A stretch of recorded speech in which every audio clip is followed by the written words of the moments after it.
Ms. Mona.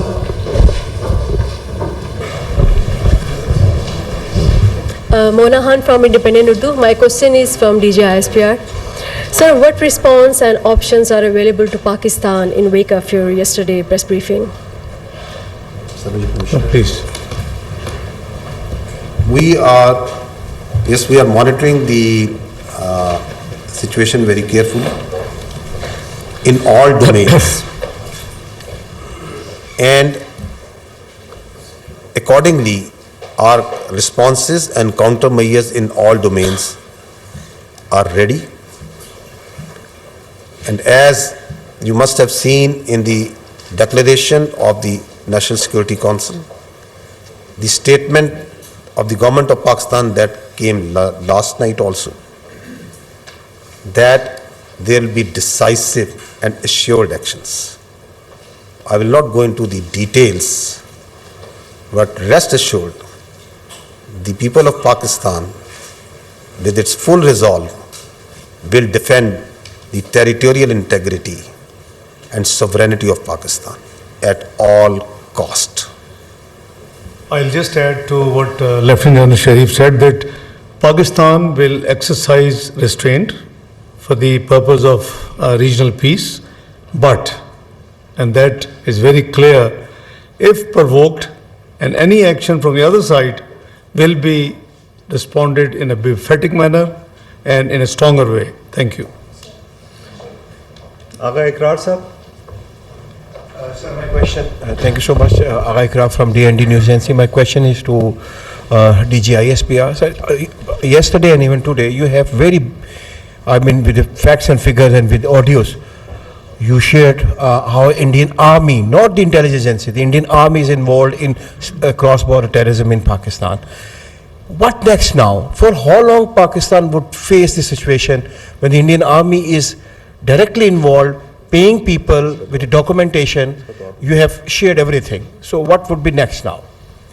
Well, the nation is united. The resolve of the leadership is in front of you. National Security Committee press release, we covered every point.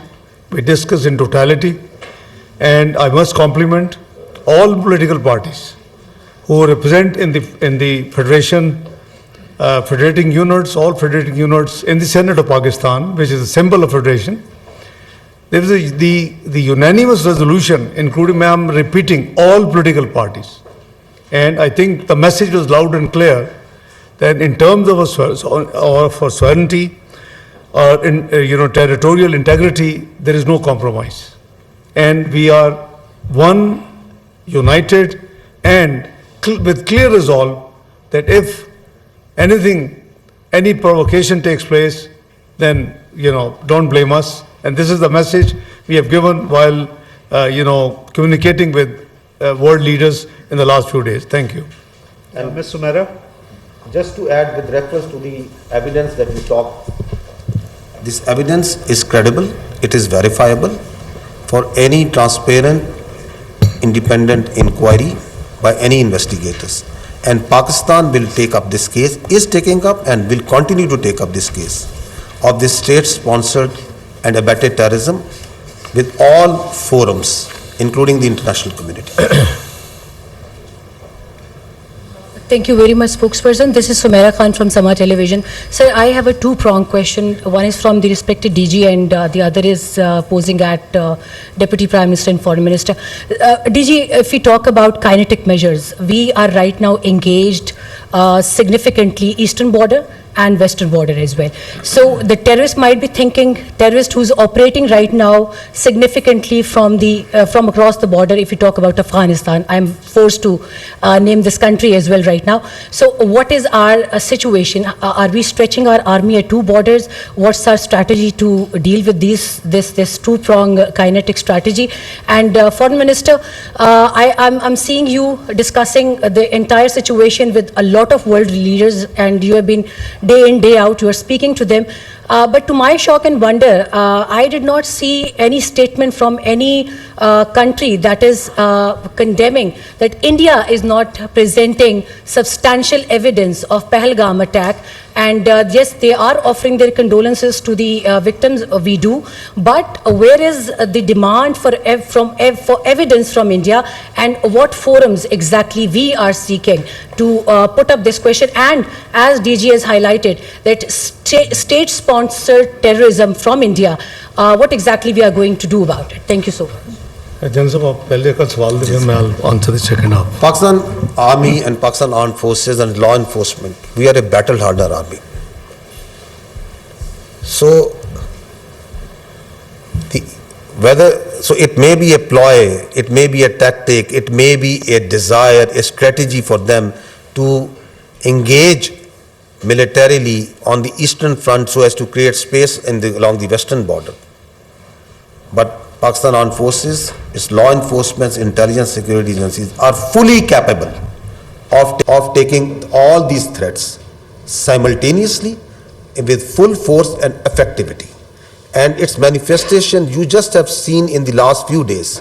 As I told you that we have credible intelligence and that all the proxies of terror have been activated. But the security of the people is being done. The terrorists are being hunted and being taken down. So we are vigilant, we are watching everywhere. As I said earlier, that we are watching their moves and what they are doing and their plans in all domains. So whether they are in the domain of counter-terrorism, non-kinetic, information operations, other domains, air, ground, sea, everywhere, and appropriate countermeasures are being taken, are in place, and there will be defeating and decisive responses.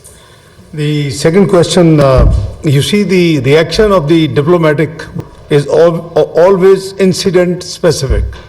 The incident is Pahalgam, so that would be out of context what you expect, that why they are not condemning India. Obviously they are condemning the terrorism, everybody, but I don't know whether you have seen the Chinese statement, whether you have seen the Tayyip Erdogan, the president of Turkey statement, and I explained earlier that most of the global leaders, they were very, very candid and requested to exercise restraint, and that's why we have announced that we will not be the first one to take any escalatory move. So the policy of the government is absolutely clear, and that's what we are following. So surely this will be inappropriate, I think, at this stage. They haven't seen all this evidence, number one.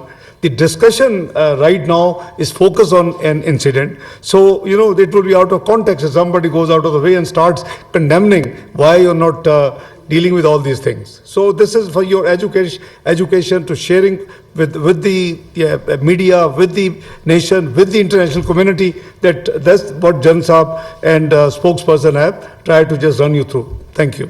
Khalid sir.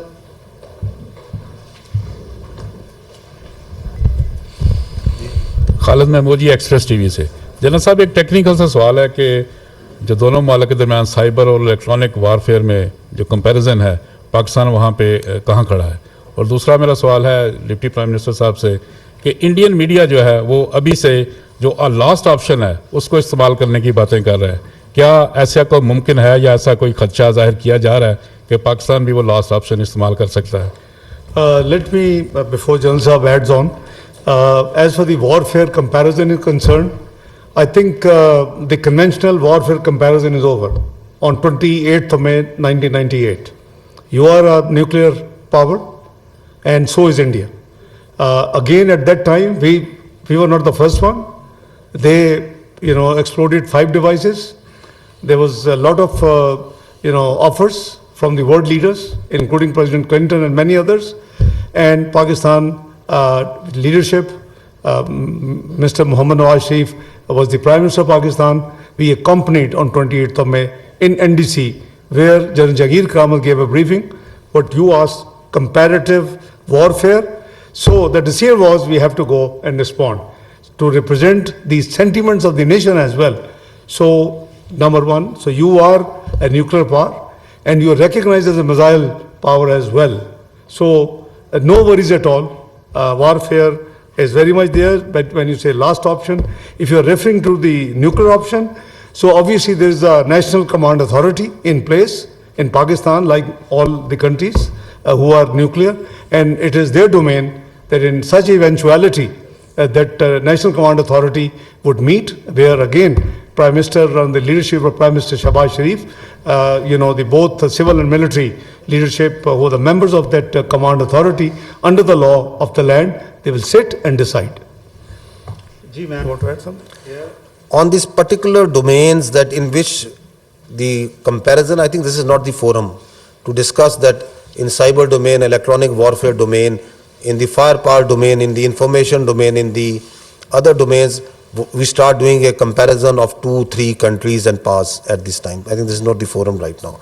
I gave you an overarching response that we are watching them very carefully in all the domains and all the appropriate measures are in place. The response, as the Honorable Deputy Prime Minister said, will be befitting, it will be decisive and assured.